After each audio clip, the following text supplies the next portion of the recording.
نستغفره ونتوب إليه ونعوذ بالله من شرور أنفسنا ومن سيئات أعمالنا من يهده الله فلا مضل له ومن يضلل فلا هادي له أشهد أن لا إله إلا الله وحده لا شريك له وأشهد أن محمدا عبده ورسوله أما بعد فإن أصدق الحديث كتاب الله خير الهدى هدى محمد صلى الله عليه وسلم وشر الأمور محدثاتها كل محدثة بدعة وكل بدعة ضلالة وكل ضلالة في النار يا حي يا قيوم برحمتك أستغيث أصلح لي شأني كله ولا تكلني إلى نفسي طرفة عين لا إله إلا أنت سبحانك إني كنت من الظالمين السلام عليكم ورحمة الله وبركاته.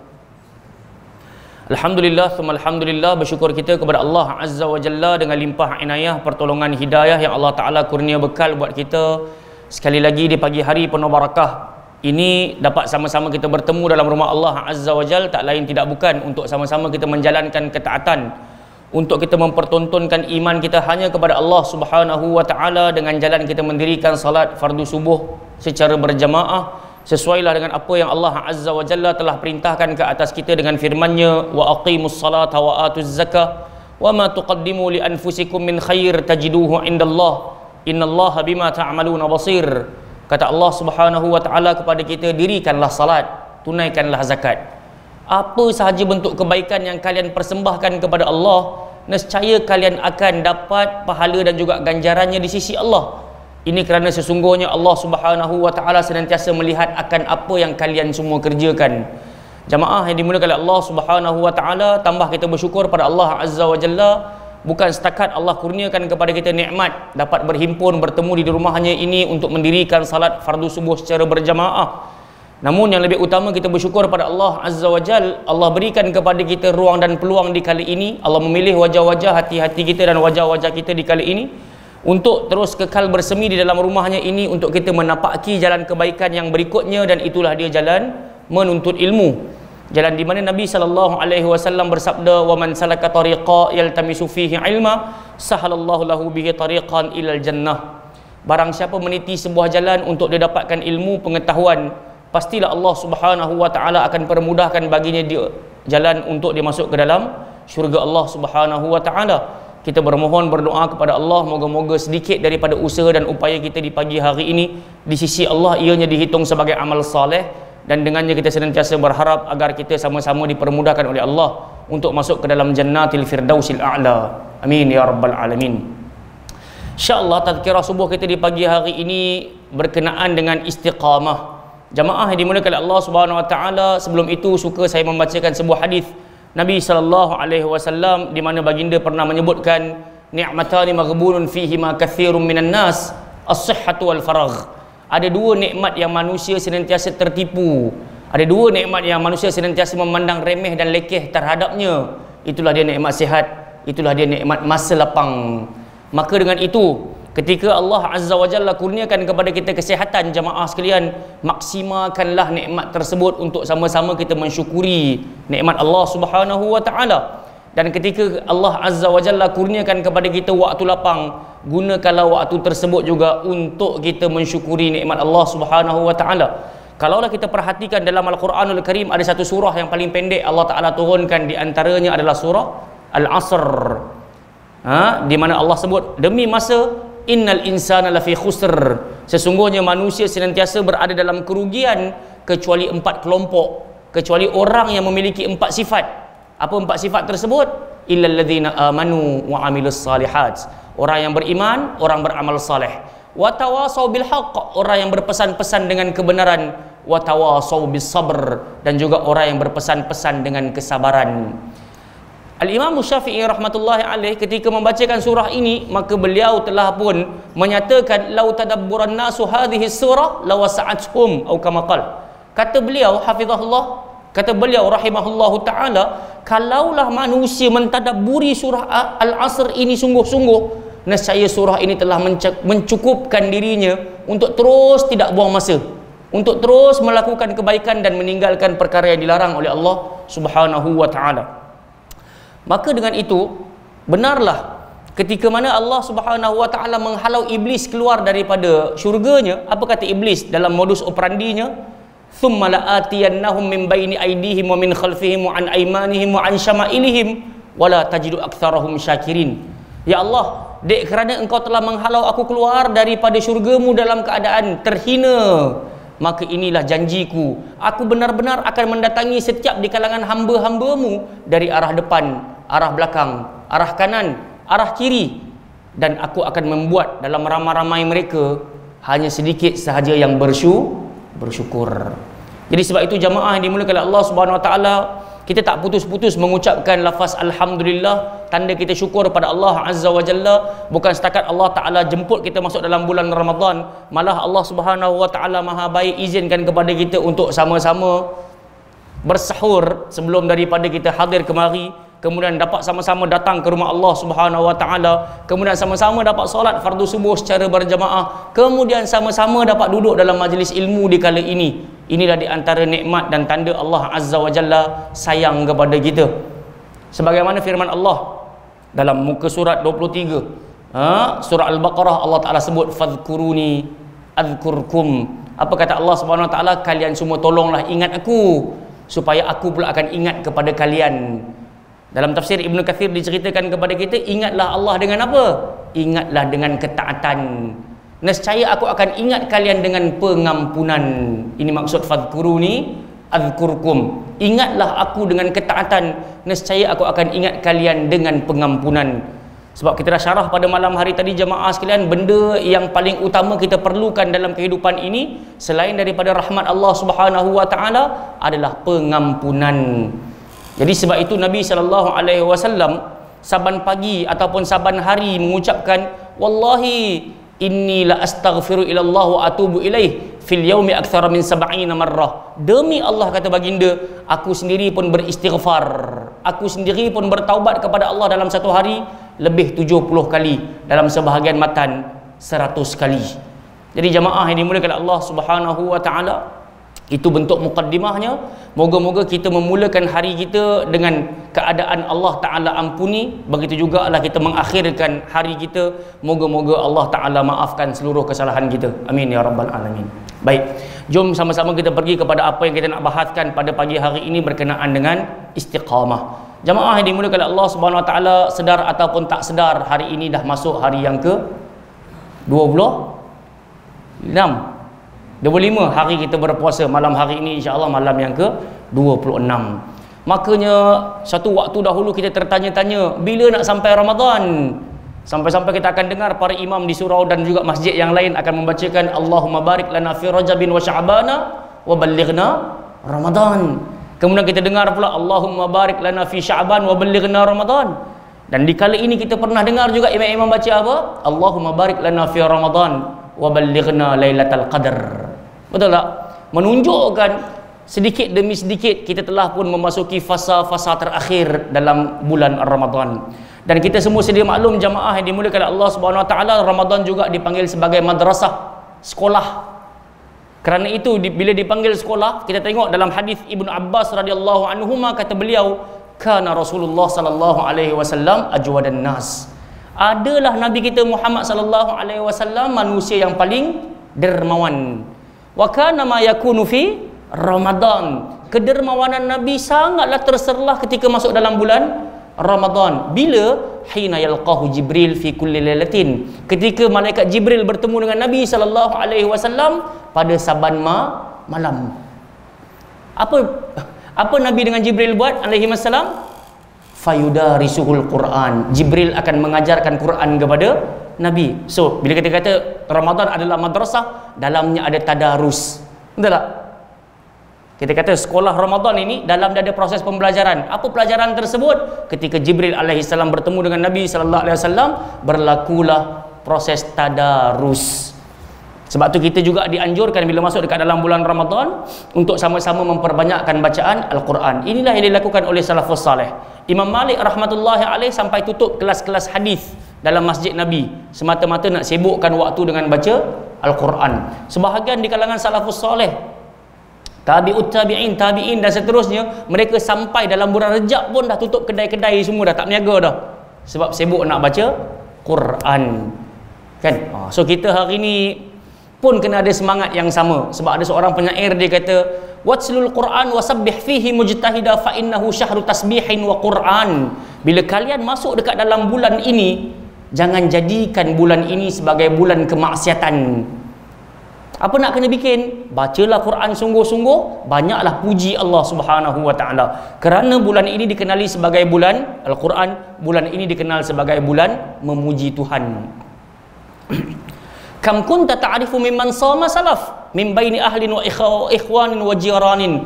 Berapa ramai orang-orang yang terdahulu yang pernah engkau kenal, baik di kalangan ahli keluarga, jiran tetangga dan sahabat handai ke hari ini. Afnahumul maut wastabaqaka ba'duhum hayya. Mereka semua dah wafat, dah meninggal dunia dah. Kita ada tak atuk nenek moyang mak ayah kita yang pernah hidup, pernah berpuasa? Pernah. Ada tak jiran-jiran yang waktu kita kecil mereka tua-tua bangka semuanya? Ada. Kita ada tak kawan-kawan yang kita mungkin waktu kecil main bola mereka telah pun usianya belasan tahun ataupun puluhan tahun? Ada. Mana mereka hari ini jamaah? Afnahumul maut. Mereka dah wafat. Wastabaqaka ba'duhum hayya. Tapi maha baik Allah biarkan kita berbaki usia kita atas muka bumi ini. Kata penyair tadi, fama aqrabul qasi minad dani. Aku tak sangka apa yang sedang berlaku kepada mereka, apa yang telah berlaku kepada mereka dan apa yang sedang berlaku kepada engkau tempohnya jauh. Aku tak rasa macam tu. Mereka pernah hidup, mereka pernah berpuasa dan mereka dah wafat. Kalian pun sedang hidup, kalian pun sedang berpuasa, sampai waktu kalian juga akan wafat. Kita juga akan meninggal, ayah-ayah, ibu-ibu sekalian. Sebab tu prosesnya sama je. Mereka pernah hidup, puasa, mati. Kita pun sedang hidup, kita pun hari ini sedang berpuasa, sampai waktu kita juga akan mati. Sebab itu jamaah sekalian, kata Allah dalam Quran 3 kali, kullu nafsin dha'iqatul maut. Setiap yang bernyawa pasti akan mati. Satu dalam surah Ali Imran, wa innama tuwaffawna ujurakum yawmal qiyamah faman zuhziha 'anil nar fa udkhilal jannah faqad faz. Allah kata nanti cukuplah dekat hari akhirat, aku sahaja akan melunasi kepenatan-kepenatan kalian dekat dunia. Macam pagi hari inilah. Saya kira malam hari tadi ada aja yang tak lena sibuk i'tikaf, baca Quran, isi waktu-waktu dengan minta bertemu dengan Lailatul Qadar, mengisi waktu-waktu dengan doa Allahumma innaka afuwun tuhibbul afwa fa'fu anni. Sampai di pagi hari ini pun masih lagi tetap berjihad, nak dirikan salat fardu subuh secara berjamaah, kemudian nak dengar tazkirah dalam keadaan mata terkebil-kebil, mengantuk dan semisalnya. Allah kata wa innama tuwaffawna ujurakum yaumal qiyamah. Kepenatan-kepenatan ini aku masyhud, aku lihat, kata Allah Subhanahu wa taala. Jangan harapkan sekarang, Allah kata. Tunggu akhirat, nanti aku akan balas kepenatan-kepenatan ini. Dan Allah kata, siapa dia orang berjaya? Faman zuhziha 'anil nar. Orang-orang yang terlarang ataupun orang-orang yang terselamat daripada ditolak masuk dalam neraka, wa udkhilal jannah. Kemudian dia dipersilakan masuk ke dalam syurga, faqad faz. Inilah contoh orang berjaya. So dalam Quran jelas Allah bagi tahu pada kita, orang berjaya ni bukan rumah besar, bukan kereta banyak, bukan anak bijak-bijak, la. Akan tetapi orang yang sebenar-benar berjaya ketika Allah Ta'ala izinkan kakinya melangkah masuk ke dalam syurga. Kemudian Allah pesan, wa mal hayatud dunya illa mata'ul ghurur. Ingatlah kehidupan duniawi ini penuh dengan kemewahan dan juga sandiwara, penuh tipu daya, penuh sandiwara. Kemudian dalam surah Al-Anbiya Allah Ta'ala kata, kullu nafsin dha'iqatul maut wa nabluukum bisyarri wal khairi fitnah. Setiap yang bernyawa pasti akan mati, dan sebelum kalian mati kami benar-benar akan uji kalian dengan dua ujian. Apa ujian tersebut? Ujian senang, ujian susah. Wa ilaina turja'un. Kemudian kepada kamilah kalian semua akan kembali. Jadi jamaah yang dimuliakan Allah Subhanahu wa taala, bila kita semua tetap akan mati, kata Allah Subhanahu wa taala, Allah Taala pesan kepada kita bawa satu hal. Wa tazawwadu. Tolong bawa bekal sebelum mati. Tolong bawa bekalan, tolong bawa guni amal sebelum kalian mati bertemu dengan aku. Fa inna khairaz zadi taqwa. Kemudian Allah Taala kata, dalam banyak-banyak bekalan takwa lah adalah bekalan yang paling terbaik. Jemaah yang dimuliakan Allah Subhanahu wa taala, takwa ada dua maksud sekurang-kurangnya. Satunya erti takut. Sebagaimana Allah Taala kata, fattaqun naral lati waquduhan nas wal hijarah. Takutlah kalian daripada dicampak masuk ke dalam neraka, yang mana bahan bakar neraka itu adalah manusia dan berhala. So takwa itu maksud dia takut. Takwa yang kedua, buat apa yang aku suruh, tinggalkan apa yang aku larang. Ini takwa. Jadi Allah Ta'ala kata bawa bekal. Sebaik-baik bekal adalah apa yang aku suruh kalian buat, apa yang aku larang kalian tinggalkan. Jadi pada pagi hari ni jemaah, kita nak sentuh tentang istiqamah. Istiqamah. Sebab betul kita berbuat, tapi kadang-kala perbuatan tersebut one off. One off ni makna kata buat kali ni, habis Ramadan habis terus. Tunggu Ramadan akan datang pula. So orang begini dia tidak meniti jalan istiqamah. Baik, tanpa buang masa, ada satu hadis yang diceritakan daripada Sufyan bin Abdullah Al-Thaqafi, qala qultu ya Rasulullah qul li fil Islam qawlan la as'alu anhu ahadan ba'dak. Kata Sufyan kepada Rasulullah sallallahu alaihi wasallam, ya Rasulullah, tolong sebutkan kepada aku satu urusan dalam agama Islam ini yang aku patut tanya kepada engkau sahaja, tak payah aku bertanya kepada yang lainnya. Tolong bagi aku satu perkataan yang di dalam agama ni aku tak payah tanya orang lain, aku tanya engkau sahaja wahai Rasul. Qala, maka Nabi pun kata, qul, katalah wahai Sufyan, amantu billah, aku beriman kepada Allah, thumma istaqim, kemudian istiqamahlah. Ingat tak malam hari tadi kita dah bahas tentang iman. Iman adalah kepercayaan, iman adalah keyakinan. Macam mana nak percaya, macam mana nak yakin, nak tak nak kena duduk atas jalan ilmu. Sebab itu jemaah sekalian, saban pagi tadi kita sembahyang subuh kan, habis sahaja Nabi bagi salam, Assalamualaikum warahmatullahi, Assalamualaikum warahmatullahi. Apa doa pertama Nabi pada Allah? Allahumma inni as'aluka ilman nafi'a wa rizqan tayyiba wa amalan taqabbala.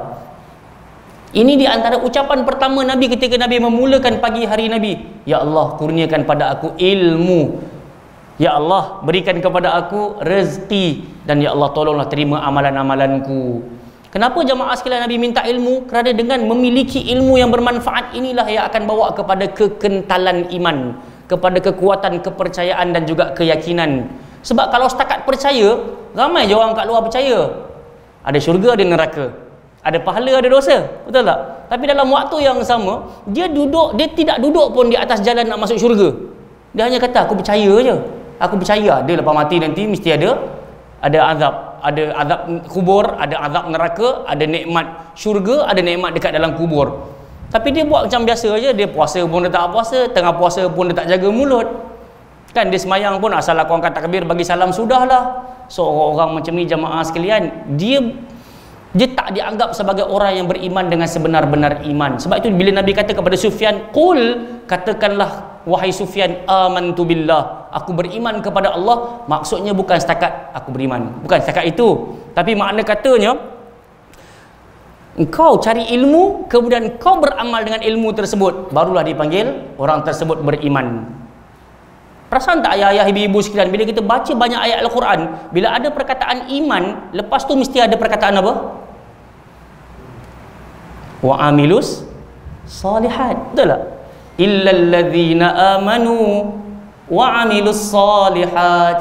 Allah Ta'ala mesti akan sandingkan kebanyakan ayat.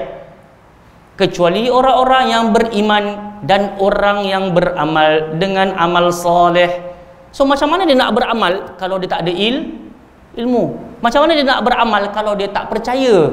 Jadi sebab itu jamaah sekalian, dalam hadis ini jelas Nabi nak suruh kepada kita, carilah ilmu yang bawa kepada keyakinan. Jangan cari kepada ilmu yang buat kita makin ragu-ragu. Dahulu saya ingat lagi, ada satu jiran saya dekat Ceras. Pakcik itu ketika mana usia dia hampir 60 tahun, satu hari saya pergi ziarah dia dengan isteri dia, sebab anak dia kawan saya. Tiba-tiba pakcik tu kata apa pada saya? Faiz, pakcik dengan makcik engkau, kami dah tak semayang dah. Terkejut saya. Weh, saya kata, tahniah lah pakcik berani mengaku macam ni. Tapi atas alasan apa yang tiba-tiba cakap macam ni dekat saya? Dia kata, aku dan makcik engkau dah bertemu dengan satu guru yang baru. Kami belajar dekat Puchong. Guru kami akan doakan kami untuk masuk dalam syurga, dan yuran dia setiap bulan RM1,500. Nah, tu dia. Jemaah sekalian, puluhan tahun solat, tapi meniti hari-hari akhir bertemu dengan guru yang salah. Jadi sebab itu jemaah sekalian kena berhati-hati. Kadang-kadang kita sangka, oh aku dah duduk surau saf awal ni 15 tahun dah, 20 tahun dah, 30 tahun. Allah sifatnya muqallib. Sebab itu ketika Nabi duduk dalam rumah, kata Ummu Salamah, antara ucapan yang paling banyak Nabi sebut, ya muqallibal qulub thabbit qalbi ala dinik. Dulu Sufyan Ats-Tsauri radhiyallahu anhu, dia pernah kata apa kepada kita? Hendaklah kita di zaman ini, di zaman keterasingan, zaman 200 Hijrah, zaman kedua 200 Hijrah, abad kedua, kita berada di zaman keterasingan. Sepatutnya hari ini kita banyak duduk dalam rumah daripada banyak duduk dekat luar. Kenapa tak boleh duduk dekat luar rumah banyak? Sebab dekat luar banyak fitnah. Bila duduk dekat dalam rumah kurang fitnah. Maka bila ucapan itu sampai ke zaman kita hari ini, betul dah kata Imam Malik rahmatullahi alaih. Apa kata Imam Malik? Kullu kalamin yu'khadh wa yutrak. Setiap ucapan yang ada atas muka bumi ni boleh diambil, boleh dicampak. Illa sahib hadzal qabr, kecuali ucapan Nabi sallallahu alaihi wasallam. Jadi ucapan Sufyan dulu bukan tak elok. Tapi makna kata bila sampai kat zaman kita hari ini, fitnah boleh berlaku tak dalam rumah ayah-ayah sekalian? Ibu-ibu boleh sampai tak? Dulu nak main judi kena panjat tingkap, kena panjat tingkat atas, kena sorok-sorok. Dulu kalau nak berzina ataupun nak tengok filem lucah, nak beli CD, nak beli kaset, nak beli tape dia, menyorok-nyorok. Tapi hari ini nak main judi dengan adanya telefon. Hari ini nak tengok kepada filem-filem terlarang, cukup dengan ada internet, dan seterusnya. Nampak tak? Jadi sebab itu bila Nabi duduk dekat dalam rumah, kata sahabat-sahabat Nabi kepada Ummu Salamah radhiyallahu anha, ya Ummu Salamah, wahai ibunda Ummu Salamah, madza kana yaqulu Rasulullah sallallahu alaihi wasallam inda baitik. Bila Nabi duduk kat rumah engkau, ucapan apa yang banyak kali Nabi duduk sebut-sebut? Nabi baca Quran ke? Nabi zikir apa ke? Maka kata Ummu Salamah, kana yaqul ya muqallibal qulub tsabbit qalbi ala dinik. Wahai yang membolak-balikkan hati, tetapkan hati aku di atas landasan agamamu. Dalam sebahagian athar Nabi kata, Allahumma ya musarrifal qulub sarrif qalbi ala ta'atik. Wahai yang menggerak-gerakkan hati, gerakkanlah hatiku untuk terus taat kepadamu. Macam kita duk buat hari ini jamaah sekalian. Kalau kita tak minta-minta kepada Allah, kalau kita sandarkan hari ini kita boleh berkumpul dalam majlis ini kerana kereta kita yang laju, kerana badan kita yang sihat, kerana keinginan kita yang kuat, sampai satu waktu kita akan kalah jamaah sekalian. Kereta yang tadi kita kata laju, sampai waktu dia akan rosak. Badan kita yang kekar, badan kita yang sadar, badan kita yang kuat, sampai satu waktu dia akan mengecut dan juga sakit. Nampak tak? Jadi sebab itu hari ini kita boleh berkumpul bukan kerana apa yang kita nak, tapi kerana bantuan Allah Subhanahu wa taala. Sebab itu kita biasa dengar di penghujung tazkirah, kebanyakan asatizah akan sebut wabillahi taufiq wal hidayah. Selalu saya buat contoh, kalau malam hari tadi kita kata, oh besok pagi ada kuliah, aku nak datang lah. Itu hidayah. Aku nak datang, itu baru petunjuk. Allah campak petunjuk, nak datang ke tak nak datang. Ada pilihan. Tapi bila kita dah mampu duduk dalam majlis ilmu macam ni, Allah dah bagi tahu taufiq. So taufik tu maksud dia apa jemaah sekalian? Bantuan Allah yang sempurna. Tak kisahlah bagaimanapun keadaan ayah-ayah, ibu-ibu mengantuk ke apa ke, tapi selama mana kita duk minta nak datang ni, kadang-kadang ada orang minta-minta nak datang tapi Allah tak sampaikan, tayar motor pancit. Faham tak? Ada aksiden, na'udzubillah min zalik. Tapi kita ni Allah Ta'ala temukan, Allah Ta'ala izinkan duduk dalam majlis ilmu di awal-awal pagi hari pula. Memang ini antara bentuk bantuan Allah yang sangat besar kepada kita. Baik, jadi jelas dalam hadis ini Nabi kata cari ilmu sampailah kita beriman, kemudian ucaplah amantu billah. Kena ke tak kena ucap?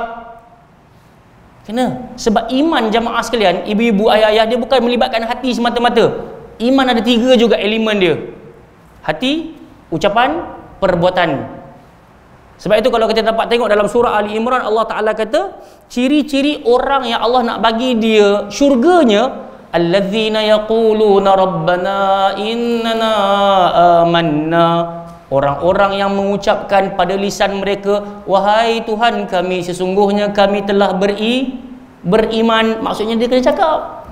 Sebab tu Nabi kata dekat Sufyan, qul, sebut. Dia pun kata amantu billah summa istaqim. Bila engkau dah mengaku engkau beriman kepada Allah, istiqamahlah di atas jalan ini. Baik jamaah dimuliakan oleh Allah Subhanahu wa taala, apa maksud istiqamah? Menurut Imam Ibn Rajab Al-Hanbali rahimahullah taala yang wafat pada tahun 795 Hijrah, Imam Ibn Rajab Al-Hanbali dia menyatakan makna istiqamah adalah meniti jalan yang lurus. Dalam arti kata yang lain, meniti agama yang lurus, tidak ke kanan, tidak ke kiri. Ini istiqamah. Sebab Allah Ta'ala berfirman dalam surah Ali Imran juga, wa anna hadha sirati mustaqima, sesungguhnya jalan agama aku ini lurus, fattabi'u, kalian semua duduklah atas jalan lurus ini. Apa jalan lurus ini? Al-Quran, Sunnah. Quran, Sunnah. Dan pada jalan lurus ini ada exit-exitnya. Kalau kita lalu highway, ada exit ke kiri, ada exit ke kanan, betul? Jadi Allah Ta'ala kata, wala tattabi'us subul, jangan ikut jalan-jalan tadi tu yang menyimpang-menyimpang tu. Fatafarraqa bikum an sabili, kelak kalian akan berpecah belah, bercerai-berai, berpecah belah.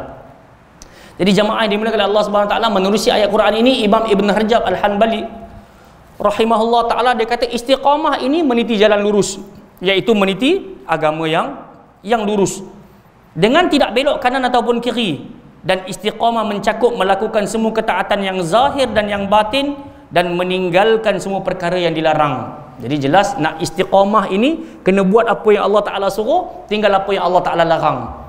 Sebab ada orang dia istiqamah mencuri, ada orang istiqamah menipu, so dia tak dipanggil istiqamah yang bermanfaat untuk dirinya. So kalau kita nak claim aku adalah seorang yang mustaqim, aku adalah seorang yang istiqamah, maka kena buat apa yang Allah Ta'ala suruh, kena tinggal apa yang Allah Ta'ala larang, baru betul dipanggil orang ini istiqamah. Okey, dari penjelasan di atas maka diketahuilah bahawa saja ukuran istiqamah adalah agama yang lurus ini, bukan istiqamah dengan maksiat, bukan istiqamah dengan kederhakaan. Orang yang dipanggil orang yang istiqamah adalah mereka yang duduk melakukan agama yang lurus ini, menjalankan ketaatan sebagaimana yang diperintahkan tanpa melewati batas. Dengar, dulu ada 3 orang lelaki pergi rumah Nabi sallallahu alaihi wasallam, betul? Ketika itu Nabi tak ada. Mereka bertemu dengan siapa? Ummul Mukminin Aisyah radhiyallahu anha bertemu dengan ibunda Aisyah. Mereka bertanya tentang sifat ibadat Nabi dekat luar rumah, dalam rumah. Ketika mana ibunda Aisyah cerita kepada mereka bertiga, berkatalah ketiga-tiga mereka, aina nahnu min Rasulillah sallallahu alaihi wasallam. Kalau macam ini, iman kita tak akan sampai iman Nabi sallallahu alaihi wasallam. Jadi nak bikin macam mana? Seorang kata apa? Aku akan berpuasa, aku tak akan buka-buka puasa. Betul tak? Seorang lagi kata apa? Aku akan qiyamul lail, aku tak akan tinggal qiyamul lail selama-lamanya. Yang ketiga pula kata, aku tak akan berkahwin. Kenapa mereka bernazar macam tu, berniat macam tu? Tak lain tak bukan nak sampai ke level yang sama dengan Nabi sallallahu alaihi wasallam. Kalau ikutlah kepada kita punya buah fikir, baik ke tak baik macam tu?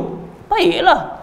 Sebab seorang nak puasa tak mau buka, seorang nak qiyamul lail tak mau tinggal. Kita pakat tinggal qiyamul lail, tapi depa ni ada kecenderungan sampai tahap tu, aku tak mau menikah. Kalau aku menikah nanti susah aku nak pergi masjid, susah aku nak qiyamul lail, susah aku nak puasa. Nampak tak? Di mata kita dan di mata mereka nampak macam baik, tapi bila kisah ni sampai pada Nabi sallallahu alaihi wasallam, Nabi pun dengar. Kemudian Nabi keluar balik rumah, Nabi jumpa 3 orang ni. Nabi kata, antumul ladzina qultum nakadha wa kadha, kalian ke tadi yang sebut macam ni, macam ni, macam ni, macam ni, macam ni?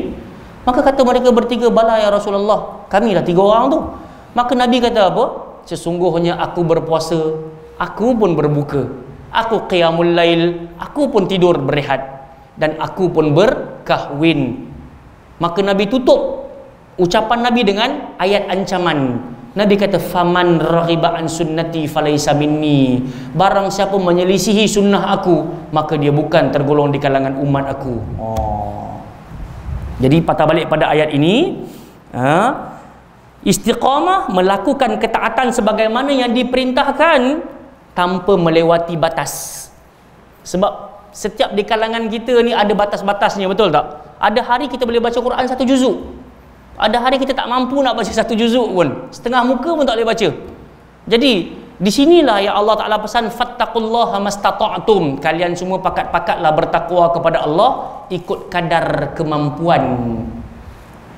Ikut kadar kemampuan ibu-ibu ayah sekalian. Sebab itu Nabi kata, khairul amali adwamuha wa inqal, dalam banyak-banyak urusan dan amalan yang paling baik adalah yang berterusan walaupun sikit. Nampak tak? Sebab itu pernah dengar tak nama Amr bin Al-As? radhiyallahu anhu, beliau ini satu hari isteri-isterinya pernah datang bertemu dengan Nabi sallallahu alaihi wasallam dan mengadu tentang Amr. Apa kata isteri-isteri beliau kepada Nabi sallallahu alaihi wasallam? Mereka kata, ya Rasulullah, suami kami ini asal nak ajak makan siang dia puasa, asal nak ajak bergaul di tengah malam dia sibuk beribadah, baca Quran, qiyamul lail. Jadi Nabi sallallahu alaihi wasallam rasa itu sebuah pujian. Jadi Nabi pun kata, baguslah lelaki hampa buat perangai lagu ni. Tiba-tiba ada di kalangan sahabat Nabi kata, tapi ya Rasulullah, ucapan ini bukan ucapan puji suami. Sebenarnya mereka sedang mengeluh tentang suami mereka. Faham tak? Tapi nak jaga air muka suami, mereka pun kata, suami kami siang puasa, malam baca Quran. Kalau kita pun dengar macam tu, kita pun kata, oh hebat, ahli ibadah yang mantap. Tapi sebenarnya mereka sedang mengeluh. Jadi Nabi pun panggil Amr bin Al-As radhiyallahu anhu. Nabi kata, Amru, satu hari baca Quran berapa muka ataupun berapa juzuk? Apa jawapan Amru? Ya Rasulullah, satu hari aku baca 30 juzuk. Setiap hari, ni bukan Ramadan aja, luar Ramadan pun 30 juzuk. Jemaah sekalian, apa kata Nabi sallallahu alaihi wasallam? Maka aku perintahkan bermula hari ini, bacalah satu hari satu juzuk. Daripada 604 muka surat, Nabi suruh baca satu hari 20 muka je. Kalau kita, macam mana keadaan kita jemaah sekalian? Kita lompat gembira, ush, daripada 600 baca 20 ke? Tapi apa kata Amru? Aku telah terbiasa dengan urusanku, maka aku rasa aku tak mampu nak tinggalkan. Dan memang sampai ke hari-hari tua dia, isteri-isteri dia kata apa? Sungguh tugas kami sebagai isteri Amr sampai ke hari tuanya adalah memegang mushaf dan membelik bacaannya sampai ke tua ni. Tapi bila Amr bin Al-As dia dah mula makin tua yang membawa kepada uzur, maka dia kata, aduhai, kalaulah aku dengar cakap Nabi sallallahu alaihi wasallam dulu, pasti hari ini aku berjaya melakukannya. Makna kata apa jemaah sekalian? Bila hari-hari dia dah nak makin tua, nak wafat, dia boleh tak baca satu hari 30 juzuk? Tak boleh dah. Tak boleh dah. Nampak tak? Sebab itu dalam maksud istiqamah ini, kita buat kebaikan tapi jangan melampaui batas. Hatta dalam kitab At-Tibyan fi Adabi Hamalatil Quran Al-Imam An-Nawawi pun, Nabi sallallahu alaihi wasallam pernah kata, bila nak berinteraksi dengan Quran jangan baca banyak-banyak sangat. Dan yang kedua pula, Nabi kata jangan sampai tak baca langsung. Faham tak? Sebab bila baca banyak-banyak sangat, takut dia jadi malal. Malal ni maksudnya bosan, fikiran entah ke mana, sebutan pun main sebut sahaja. Bari atas pun jadi bari bawah pun jadi bari depan. Pasal kalut nak khatam ni. Sebab itu 20 muka, dan Nabi pernah pesan jangan pernah khatam sebelum 7 hari. Maksud katanya at least 7 hari baru khatam. Maka bacaan itu ada padanya tadabbur. Kalau bawah 7 hari kita kejar insya-Allah tak ada tadabbur. Habis itu Ustaz Imam Syafi'i satu hari dia baca 2 kali khatam, macam mana pula dalam Ramadan? Jamaah sekalian, kita dah sebut semalam, la tu'arif bi dzikrina ma'a dzikrihim laisa sahih idza masyakal muqadi. Jangan bandingkan diri kita dengan diri beliau. Tak pernah sama jalan orang sihat dengan jalan orang cacat.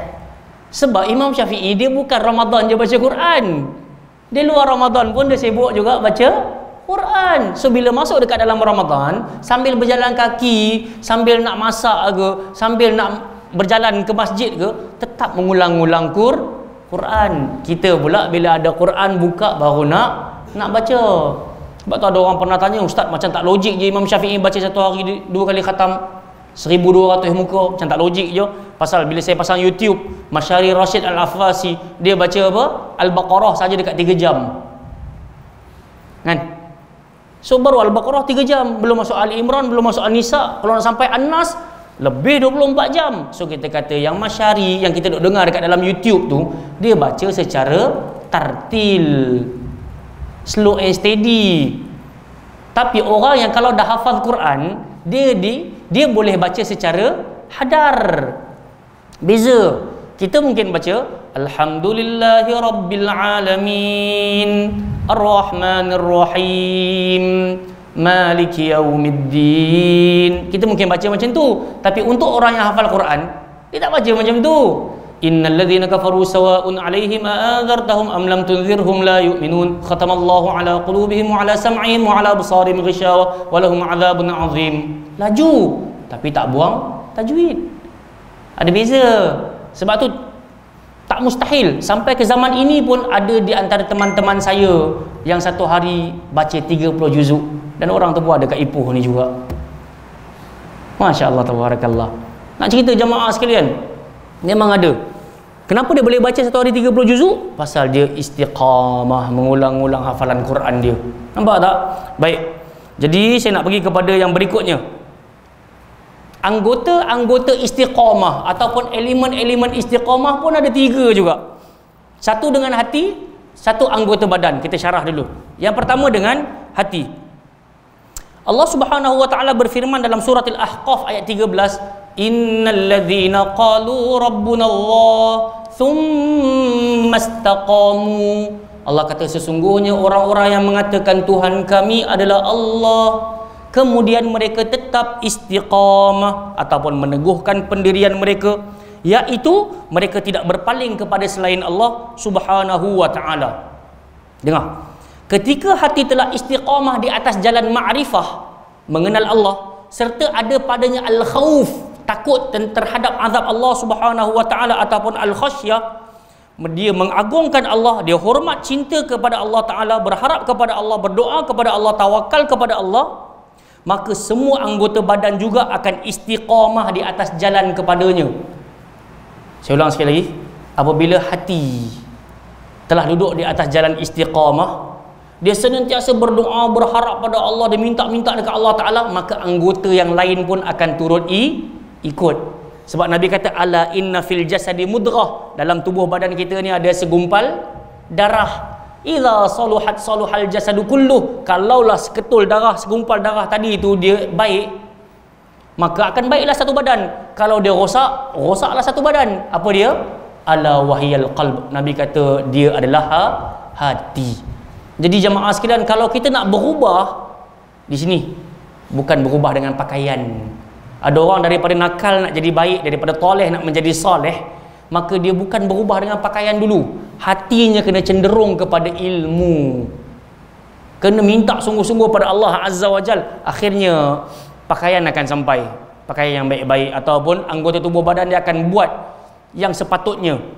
Sebab ada orang dia terlalu cepat berubah dengan pakaian, tak berubah dengan ilmu, tak berubah dengan hati. Bila ada berlaku satu-satu kes, kita dapat tengok kadang-kadang pakai pakaian agama tapi mulut mencarut, pakai pakaian agama tapi jari tengah duk naik. Ini masalah sebenarnya. Sebab apa jamaah sekalian? Sebab kita sangat berhajat kepada hati yang sofi, hati yang bersih, bukan pada pakaian yang bersih saja. Nampak tak? Jadi sebab itu istiqamah ini puncaknya di hati. Dan kalau kita dapat lihat dekat sini, hati merupakan raja semua anggota badan, dan semua anggota badan merupakan tentera bagi hati. Bila raja telah istiqamah, tentera dan rakyatnya juga akan ikut istiqamah. So bila hati kita ni baik, tubuh badan kita, pergerakan kita pun akan menjadi baik. Tapi bila hati kita kurang baik, tak baik, maka dia akan dizahirkan daripada pergerakan kita. Ustaz, tapi Ustaz, walaupun mulut dia jahat Ustaz, tapi hati dia baik. Tak jadi perkataan tu. Biasa dengar tak? Dia tu Ustaz yang saya kenal tu, walaupun mulut dia capui Ustaz, tapi hati dia baik Ustaz. Tak terpakai ucapan tu. Jom kita tengok apa pula yang berlaku. Setelah hati, maka perkara yang terbesar yang perlu dijaga istiqamahnya adalah lisan.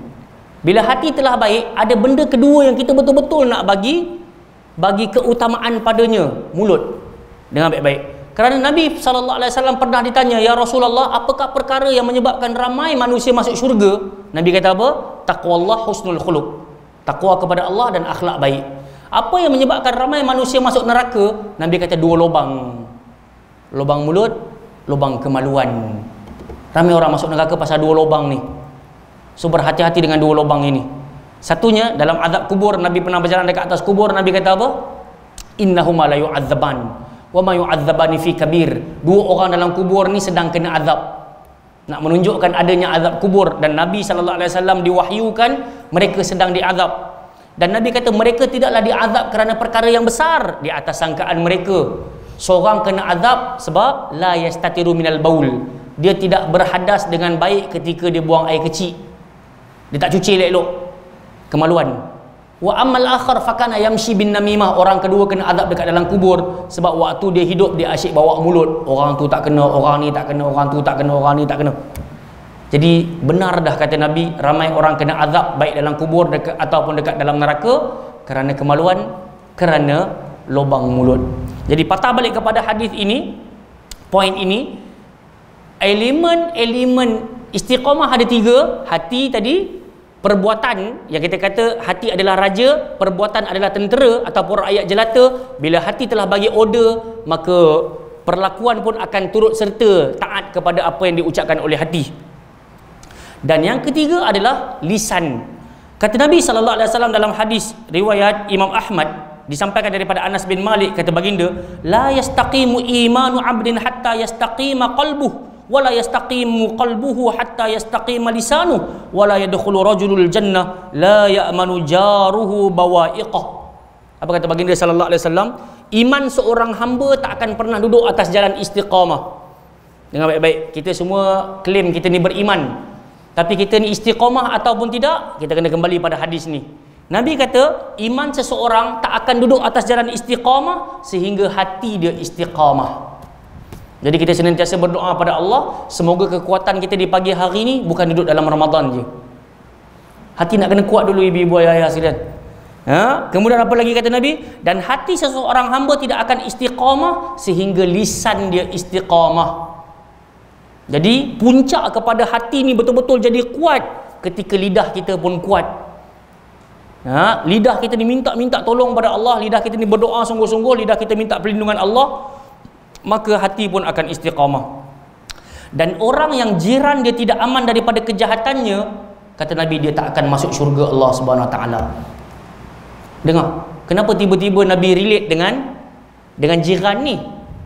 Sebab jamaah sekalian, dalam satu hadis Nabi kata barang siapa beriman pada Allah dan hari akhirat, hendaklah dia memuliakan jiran-jiran dia. Dan saya dah pernah cerita di zaman Nabi, ada satu penghuni rumah ni satu hari dia bawa keluar habis meja, rusi, pinggan, mangkuk, apa semua dia bawa keluar rumah dia ni. Sikit-sikit nak berhenti. Bila dia bawa keluar barang-barang rumah dia ni, semua orang pakat-pakat tertanya, kenapa tiba-tiba dia bawa keluar barang-barang rumah dia? Nabi pun tanya, kenapa dia bawa keluar barang-barang rumah dia? Orang-orang pun bercerita, ya Rasulullah, sesungguhnya dia memiliki seorang jiran, dan jirannya adalah seorang wanita yang menutup aurat, sungguh bagus, jaga puasa sunat, jaga sembahyang, baca Quran saban hari, dan pernah melakukan haji. Dalam sebagai riwayat pernah melakukan haji. Tetapi jiran ini yang ada 5 sifat tadi ni selalu menyakiti hati jiran tadi, sampai dia nak protes, dia tak tahu nak buat macam mana lagi dah. Setelah bagi nasihat, tetap juga dia disakiti. Akhirnya dia bawa keluar barang-barang rumah dia, nak bagi tahu yang aku sedang sakit hati, jiran aku buat perangai kat aku. Bila Nabi dengar macam tu, Nabi kata apa? Innaha min ahlin nar. Perempuan yang tutup aurat tadi ni, perempuan yang rajin baca Quran, yang rajin puasa sunat, yang pernah buat haji ni, dia adalah wanita neraka. Sebab apa? Pasal dia menyakiti jiran dengan lisan dia. Sebab itu jemaah yang dimuliakan Allah Subhanahu Wa Taala, nak masuk syurga Allah Taala 2, takwa, akhlak baik. Takwa, akhlak baik. Nak masuk syurga Allah, jaga hubungan dengan Allah, jaga hubungan dengan manusia, betul tak? Jadi sebab tu kalau kita main semayang sahaja hari ini, kita sedang jaga hubungan dengan Allah. Kalau setakat kita berpuasa hari ini, kita sedang jaga hubungan dengan Allah. Kalau kita baca Quran hari ini, kita sedang jaga hubungan dengan Allah. Tapi nak masuk syurga bukan jaga hubungan dengan Allah sahaja. Sebab itu Allah selalu pesan, wa aqimus salah wa atuz zakah. Betul tak? Bila baca ayat-ayat Quran, bila ada saja urusan solat, mesti ada urusan zakat. Kenapa? Bila semayang, jaga hubungan dengan Allah. Bila bagi zakat, kita jaga hubungan dengan manusia. Jadi jelas, mulut kita bukan nak jaga dengan Allah Ta'ala sahaja, tapi lebih utama mulut kita nak jaga hubungan sesama jiran, tetangga, dan juga kawan-kawan, dan juga sesama manusia. Sebab tu ramai je orang datang semayang, Masya Allah 5 waktu, tapi keluar daripada masjid mulut-mulut puaka. Saya terpaksa sebut ucapan ni kan, Dia tak ada nak keluar lagi daripada pagar besar masjid, dia dah kata dah, oh apalah pakai baju macam ni, apalah telekong dia busuk, apalah. Dia ada je nak cakap tak kena pasal orang, kan? Jadi sebab itu jamaah sekalian, kita kena minta sekeping hati kepada Allah Azza wa Jalla agar Allah bagi kekuatan kepada kita mampu istiqamah, baik urusan hati, baik urusan perbuatan. Kalau hari ni kita boleh baca Quran satu hari satu juzuk, benda ni nak kena minta dengan Allah Ta'ala, bukan nak sandarkan, oh, ustaz saya kalau Ramadan boleh baca satu juzuk. Bukan awak seorang je boleh baca satu juzuk dalam Ramadan, bersepah orang boleh baca, tapi puncak dia pada 1 Syawal nanti ya. Boleh baca lagi tak 20 muka. Kalau tak 20 muka boleh baca tak 10 muka. Kalau tak boleh 10 muka boleh baca tak 5 muka. Kalau tak 5 muka boleh baca tak satu muka. Kekalut dengan lagu raya dah, kan? Jadi jemaah yang dimuliakan Allah Subhanahu Wa Taala, saya kira cukup setakat itu untuk tazkirah di pagi hari ini. Sebagai bentuk kesimpulan, kita memang nak kena selalu berdoa pada Allah. Di antara doa salafus saleh adalah Allahumma rzuqnal istiqamah, Allahumma rzuqnal ikhlas. Tak hafal bahasa Arab, kita baca bahasa Melayu je lah. Ya Allah, kurniakanlah kepada kami istiqamah, kurniakanlah kepada kami ikhlas. Dan macam mana nak dapat buah ikhlas? Kena selalu istiqamah. Macam mana nak istiqamah? Kena memulakan langkah pertama sebelum sampai langkah 1000. So kita kena mulalah. Kalau hari ni kita selalu datang masjid, so kita kena mulazamah. Kalau hari ni kita rajin baca Quran, tak pernah baca Quran, tiba-tiba masuk Ramadan kita start baca Quran, kita dah memulakan langkah. Maka untuk dapat istiqamah tu kena terus. Akhirnya bila satu hari tak baca, rasa kosong, itulah puncak ikhlas. Dan kita senantiasa berharap ikhlas ini sampai kita wafat, bukan sekali sahaja. Wallahu ta'ala a'lam. Yang baik datang pada Allah Subhanahu wa ta'ala, yang lemah datang daripada diri saya dalam menyampaikan. Panjang umur, murah rezeki, kita bertemu lagi sikit sebagai penutup. Apa faedah kita istiqamah? Allah Ta'ala sebut, innal ladzina qalu rabbuna Allah thumma istaqamu tatanazzalu alaihimul malaika alla takhafu wa la tahzanu wa abshiru bil jannati allati kuntum tu'adun. Kadang-kadang ada orang tanya, ustaz, buat apa saya berpenat-penat bangun subuh, semayang subuh dengan tazkirah, puasa, qiyamul lail, untung apa saya istiqamah macam ni? Allah tolong jawab. Allah kata setiap di kalangan yang mampu istiqamah, Allah hantar malaikat untuk datang kepada dia. Kemudian malaikat tu kata apa? Kalian tak usah takut, kalian tak usah sedih. Maksudnya tak payah takut nak bertemu dengan Allah Ta'ala nanti, dan jangan sedih tinggalkan dunia ini. Wa ubshiru, dan wa abshiru, berbahagialah kalian dengan syurga yang Allah Ta'ala telah janjikan untuk kalian. Jadi moga-moga janji-janji ini sampailah untuk kita dunia dan akhirat. Kita berbahagia sekarang di dunia, dan paling utama kita dimasukkan ke dalam Jannatul Firdausil A'la dengan rahmat Allah Subhanahu wa taala. Amin ya rabbal alamin. Subhanakallahumma wa bihamdika asyhadu an la ilaha illa anta astaghfiruka wa atubu ilaik. Wa sallallahu ala nabiyyina Muhammad ala alihi wa sahbihi wa baraka wa sallam. Assalamualaikum warahmatullahi wabarakatuh. Bismillahirrahmanirrahim. Assalamualaikum warahmatullahi wabarakatuh. Tujuan saya memberi sedikit sepatah dua kata ni untuk memaklum kepada tuan-tuan yang kami merupakan media yang merakam kuliah-kuliah asatizah sunnah di Ipoh Perak terutamanya, dan kami lebih mengharap kepada bantuan dari segi infak bulanan bagi tujuan gerak kerja lah. Antaranya kita nak servis kita punya barang-barang peralatan, equipment, kemudian bayar gaji kita designer dan juga internet bulanan. Samping itu kita ada buat daurah-daurah ilmiah, dan daurah ni pula kita bagi percuma saja. Makan kita bagi, kemudian kita bagi buku daurah. Kita sasarkan daurah ni bulanan lah. Sebab itu pada poster kami ada beritahu yang kita minta infak ni antara tujuan lain adalah untuk daurah bulanan juga, selain daripada gerak kerja lah, insya-Allah. Dan pada tuan-tuan yang nak infak ke akaun di bawah ni, akaun di bawah ni adalah akaun pertubuhan ya, pertubuhan kebajikan Mishkah Kinta Perak. Di situ kami akan gunakan duitnya untuk gerak kerja, daurah-daurah ilmiah yang percuma. Kita tak ada yuran ke apa, tak ada. Ya, semua percuma je kita bagi, insya-Allah. Wallahu alam. Assalamualaikum warahmatullahi wabarakatuh.